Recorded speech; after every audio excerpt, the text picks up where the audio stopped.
जय माई की। शक्ति साधना विज्ञान दिव्य विज्ञान है। इसकी दिव्यता का चाहे जितना भी वर्णन कर लिया जाए कम है, क्योंकि आप अपनी शक्ति की साधना करते हैं। शक्ति आप में है। आप शक्तिमान हैं तभी आप चल रहे हैं। अगर आपके पास शक्ति न हो तो आप क्या कर सकते हैं, इसका अंदाजा आप खुद लगा सकते हैं। तो अपनी शक्ति की साधना शक्ति साधना विज्ञान है। दूसरी शक्तियों की साधना तो अलग अलग प्रकार की साधना, लेकिन अपनी शक्ति की साधना ही शक्ति साधना विज्ञान है। अपनी साधना, अपनी शक्ति की साधना। जब आप माला लेकर बैठ जाएंगे किसी पवित्र आसन पे, और जब आप अपनी रीढ़ की हड्डी सीधी करके बैठेंगे और जब शुरू करेंगे, तब आपको एहसास होगा कि शक्ति साधना विज्ञान क्या है। देखिए, लोग तरह तरह से इसको समझते हैं और समझाने का प्रयास करते हैं, लेकिन हमारे द्वारा ये एक प्रकार से समझा जा सकता है। जब आप किसी भी साधना में होते हैं तो वो शक्ति साधना विज्ञान नहीं होता, क्योंकि वास्तविक रूप से आप ये जानने का प्रयास करते हैं कि जीवन में जो भी हो रहा है वो किसके द्वारा हो रहा है। आपके द्वारा हो। आपके शरीर में जो ऊर्जा है वही ब्रह्मांड में मिली हुई ऊर्जा है, और आप जब अपनी ऊर्जा को समझते हैं तो आप ब्रह्मांड की ऊर्जा को समझ जाते हैं, क्योंकि बड़ा विज्ञान ये सरल है। और सरल इस मायने में भी है कि आप रियलिटी में उसको जानने का प्रयास करें, इसलिए वो सरल। केवल किसी मंदिर में जाकर मत्था टेक लिया जाए और दर्शन कर लिया जाए, इससे कुछ प्राप्त तो हो जाता, लेकिन जो आप जानने का प्रयास करते हैं वो प्रयास आपका सफल नहीं होता। सफल तब होता है जब आप कुछ दिनों तक, ज़्यादा से ज़्यादा दिनों तक, पूरे जीवन आप कुछ मिनट, कुछ घंटे आप अपने रहस्यों को जानने का प्रयास में लगाते हैं, तब समझ में आता है। घटित होती हैं वो चीज़ें जो किताबों में लिखा, लेकिन केवल पढ़ने मात्र से, किताबें अध्ययन मात्र से आप रट्टू तोता तो बन सकते हैं। सारी किताब दिमाग में बैठा कर आप किसी से बहस तो कर सकते हैं, लेकिन प्रैक्टिकल में आपने क्या उन किताबों को अपने जीवन में लागू किया है, और वो कितने % सत्यता पे खरी उतरी है, क्या इसको कभी आपने महसूस किया है? असली बात तो वहीं से शुरू होती है।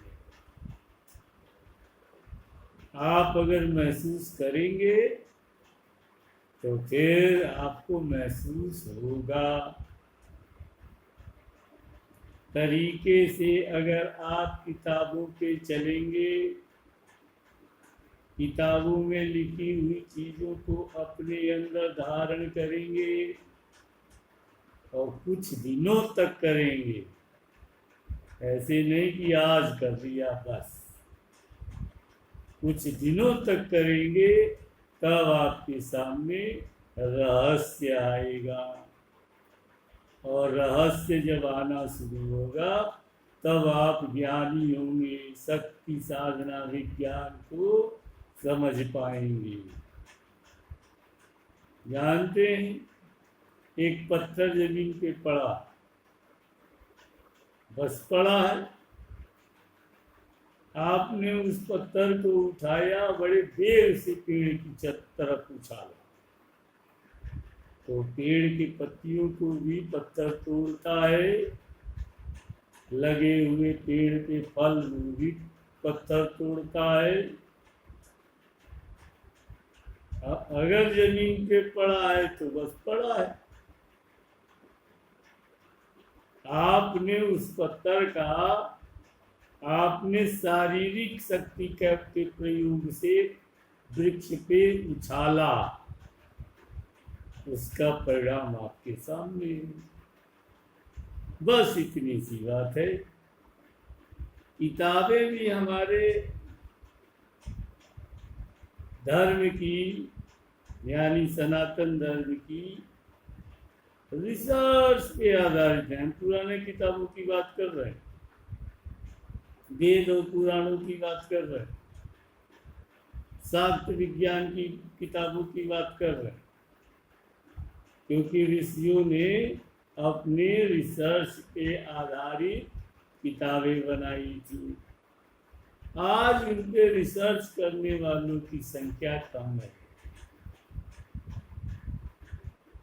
तो आप रिसर्च शुरू करिए कहीं से भी, और जब कहीं से आपका रिसर्च शुरू होगा तब शक्ति साधना विज्ञान आपके समझ में आएगा। आपके शारीरिक शक्ति का आभास उस पत्थर की तरह होगा जो वृक्ष पर लगकर पत्ती और फल तोड़ने में सक्षम है।